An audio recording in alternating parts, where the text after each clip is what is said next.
మత విద్వేషాలు కలిగిస్తూ సమాజంలో శాంతి భద్రతలకు విఘాతం కలిగించేందుకు ప్రయత్నిస్తున్న పాస్టర్ అభినయ్ దర్శన్ లాంటి చీడ పురుగులను కఠినంగా శిక్షించాలని విశ్వ హైందవ పరిషత్ రాష్ట్ర అధ్యక్షులు దువ్వ వెంకటేశ్వరరావు జయ హనుమాన్ సేవా సమితి అధ్యక్షులు సురేంద్ర దత్తు డిమాండ్ చేశారు. పిఠాపురంలో ఏర్పాటు చేసిన మీడియా సమావేశంలో వారు మాట్లాడుతూ పాడేరులో పాస్టర్ అభినయ్ దర్శన్ పై దాడి ఘటనంతా ఒక డ్రామా అని పోలీసుల విచారణలో బట్టబయలైందన్నారు. ఈ సందర్భంలో పోలీసులకు హైందవ సంఘాల తరపున సెల్యూట్ చేస్తున్నామన్నారు. సమావేశంలో దువ్వ మణికుమార్ తదితరులు పాల్గొన్నారు.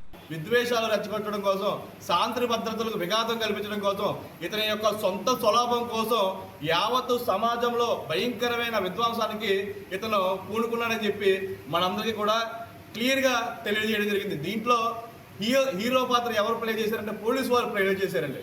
హీరో పాత్ర అక్కడ ఉన్న అల్లూరు సీతారామరాజు జిల్లాకు సంబంధించిన ఎస్పీ అమిత్ పర్దాల గారికి మేము అందరం కూడా సెల్యూట్ తెలియజేస్తున్నాం, హ్యాట్స్ ఆఫ్ తెలియజేస్తున్నాం. ఎందుకంటే ఆయన హుటాహుటిన ఈ సంఘటనని చాలా తీవ్రంగా తీసుకుని వెంటనే కూడా పోలీసు వ్యవస్థలంతా కూడా అలర్ట్ చేసి ఎవరైతే దాడిని చేశారనే దాని మీద పూర్తిగా కూడా మరి ఎస్పీ గారు విచారణ చేసి దాంట్లో వీడు కేవలం పాత్ర పోషించి ఒక ఆరుగురితో ఈ ప్లాన్ డ్రామాని ప్లే చేసి తన మీద దాడి జరిగినట్టుగా అంటే సోషల్ మీడియాలో కానీ లేకపోతే ఇతర వార్తా మీడియాలో వచ్చే విధంగా ఇతను ప్లాన్ చేసి మతాల మధ్యన అంటే హిందువులు క్రైస్తవుల మధ్యన భయంకరమైన విధ్వంసానికి ఇతను కుట్ర పన్నాడు.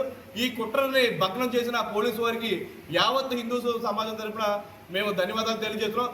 ఇలాంటి చీడ పురుగుల్ని ఏదైతే సమాజానికి పట్టినట్టే చీడ పురుగులు ఉన్నారో వీళ్ళని చట్ట ప్రకారం కఠినంగా చర్యలు తీసుకోవాలని చెప్పి కఠినంగా శిక్షించాలని చెప్పి విశ్వ హిందూ పరిషత్ డిమాండ్ చేస్తుంది. ఎస్పీ గారు 24 గంటల ఛేదించి అది ఆ సినిమా ఎవరైతే తీశారో ఆ సెన్సార్ బోర్డు ఎస్పీగా వ్యవహరించి దాన్ని సినిమాని చెత్తబొట్లో పడేశారు.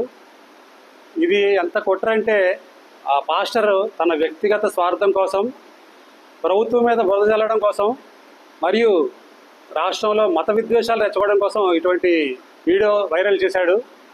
ఇది చాలా చట్ట విరుద్ధం. ఎవరైతే సోషల్ మీడియాలో మత విద్వేషాలు రెచ్చగొట్టడం చేశారో ఆ పాస్టర్ని కఠినంగా శిక్షించాలి పోలీసు వ్యవస్థ. గతంలో కూడా ఈయన ఒక మీడియాతో మాట్లాడుతూ 16 సంవత్సరాలకే బాప్టిజం తీసుకొని ఆ బాప్టిజం తీసుకున్న తర్వాత నుంచే నేను మందు తాగడం, గుట్కా తాగడం, ఇంకా డ్రగ్స్ తీసుకోవడం, అమ్మాయిలతో తిరగడం ఇలాంటివన్నీ చేశానని ఆయన వీడియోలో గతంలో చెప్పాడు. ఇలాంటి వ్యక్తుల్ని ఎటువంటి పరిస్థితుల్లో కూడా సభ్య సమాజం స్వీకరించకూడదు. ఇటువంటి చర్యలు తీసుకున్న వారిపై కఠినంగా ప్రభుత్వం చర్యలు తీసుకోవాలి మతోద్వేషాలు రెచ్చగొట్టినందుకు అని జై హనుమాన్ సేవా సమితి తరఫున డిమాండ్ చేస్తున్నాం. జై